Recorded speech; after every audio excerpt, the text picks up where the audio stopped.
Assalamualaikum warahmatullahi wabarakatuh. Nah, kemudian pasti akan timbul pertanyaan berikutnya. Ya, tetapi mengapa Sujiman itu memilih untuk berpindah ke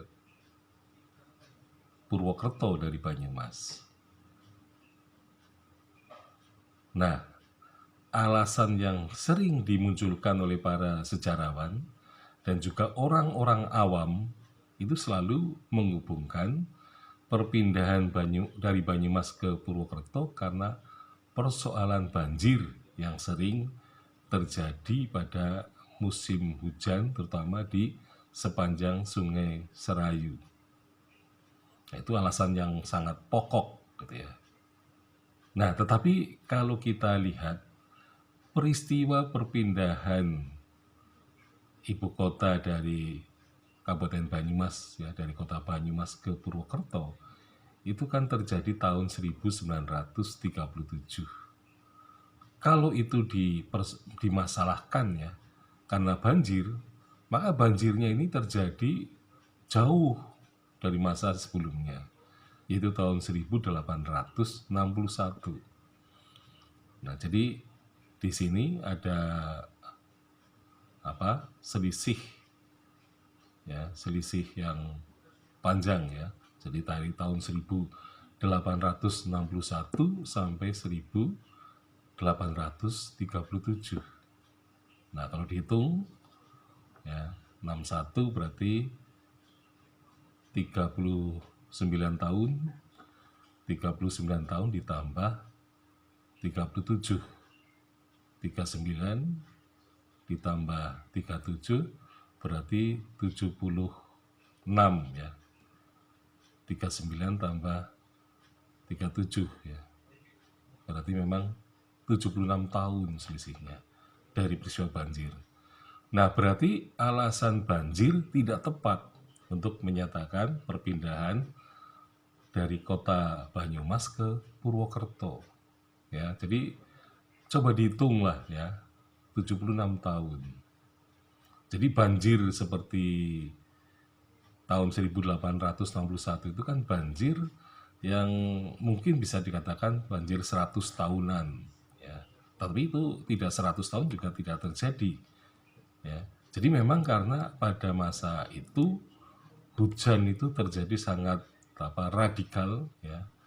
Dan ternyata bahwa hujan itu tidak hanya terjadi di Kabupaten Banyumas, ya, tapi sebenarnya hampir seluruh wilayah Jawa Tengah itu mengalami hujan ekstrim yang sangat deras dan selama berhari-hari.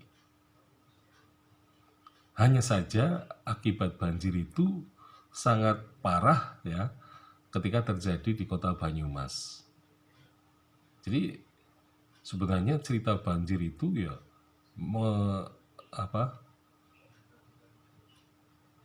Banjarnegara juga, walaupun bukan kotanya, tapi wilayah yang dilewati oleh Sungai Serayu juga mengalami banyak kerusakan. Ya, terutama kalau kita melihat jalan dari Banyumas menuju Banjarnegara itu banyak jalan-jalan yang longsor tanahnya gara-gara banjir besar itu, dan juga pohon-pohon bertumbangan. Nah, banjir besar juga kelihatannya juga pasti memasuki ke pedalaman, gitu ya. Jadi seperti Purbalingga, ya. Jadi karena Sungai Serayu itu berhubungan dengan Kelawing, ya, tentu saja aliran Sungai Kelawing itu pun banjir juga. Jangan dikira tidak ada banjir, itu ya. Dan kemudian juga mengarah ke barat, ya. Jadi Sungai Pelus pun juga mengalami banjir.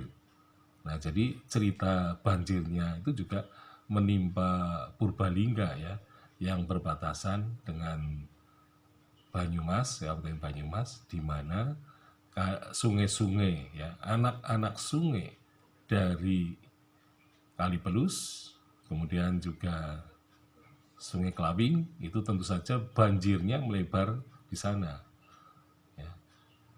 Apalagi dengan hujan 3 hari 3 malam itu tanpa henti, kemudian tentu saja disokong dari air dari hulu gitu ya, tentu saja banjirnya akan sangat besar. Nah, jadi sebenarnya bukan peristiwa banjir itu ya. Tapi memang pada masa yang akan datang sudah tumbuh ya ramalan bahwa banjir Banyumas 1861 itu menurut tradisi lisan itu hanya banjir dengan ukuran 3 siwur gitu ya. Jadi itu banjir 3 siwur. Kalau dibandingkan digambarkan dengan perlambang gitu ya. Nah, tetapi pada suatu saat yang akan datang, Sungai Serayu itu juga akan mengalami banjir, tetapi 7 siwur. Jadi lebih parah lagi nanti. Nah, ini ramalan orang tua, bukan menakut-nakuti orang yang tinggal di kota Banyumas sekarang, tetapi paling tidak orang Banyumas harus, yang tinggal di kota itu harus waspada dan siap-siap untuk mendeteksi gitu ya, untuk berjaga-jaga supaya tidak menjadi korban yang parah pada peristiwa itu. Tetapi memang ungkapan orang tua pada zaman dulu, kota Banyumas itu akan dicuci gitu ya. Jadi istilahnya mau diasaih, berarti banyak kekotoran, banyak ketidakberesan di kota itu. Nah, sehingga akan diasah-asaih gitu ya, akan dicuci bersih. Nah, setelah bersih nanti kota itu menjadi kota yang sangat bersejarah yang akan terjadi pada kemudian hari.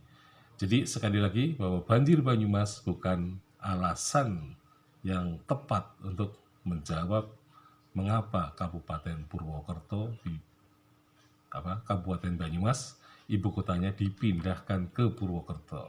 Sekian, Assalamualaikum warahmatullahi wabarakatuh.